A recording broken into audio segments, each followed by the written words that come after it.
अगर आपको पता चले कि आप जो बड़े नाम हैं, जैसे जो राज्यसभा के जरिए भी गए, जैसे सिंधिया हो गए, तो क्या वो भी चुनाव लड़ सकते हैं और लड़ेंगे तो किस सीट से?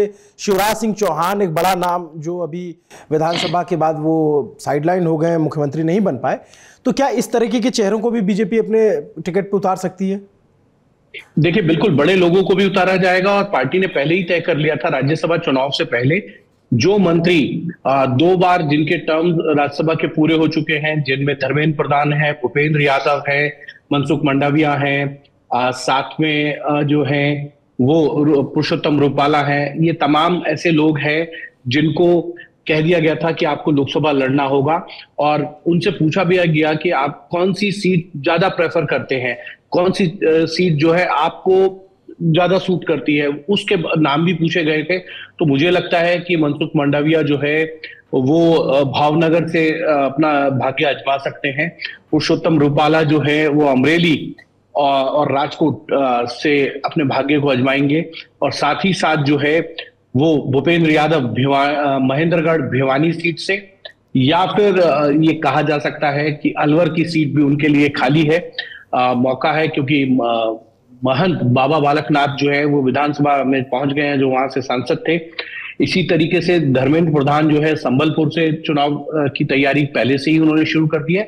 तो ज्योतिरादित्य सिंधिया गुना, ग्वालियर, मुरैना, ये तीनों ही सीटें उनके लिए बड़ी सेफेस्ट हैं। कहां से वो लड़ेंगे, क्योंकि पिछली बार वो गुना से चुनाव लड़े थे तो केपी यादव ने उनको जो है वो चुनाव हरा दिया था और उसके बाद वो भारतीय जनता पार्टी में आ गए हैं। अब देखना यह है कि वो किस सीट से चुनाव लड़ना चाहते हैं और उनकी जो राय ली गई है उसके बाद पार्टी क्या डिसाइड करती है।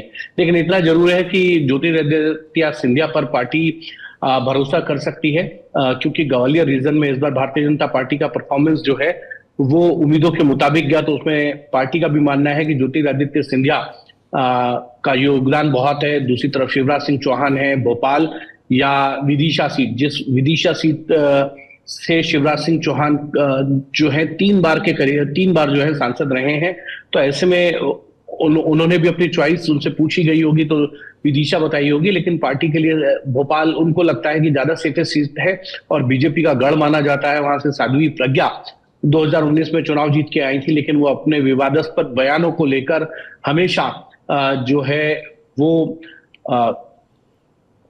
लोगों के बीच में नजर आई हैं। उनके विवादास्पद बयान को लेकर पार्टी को कई बार जो है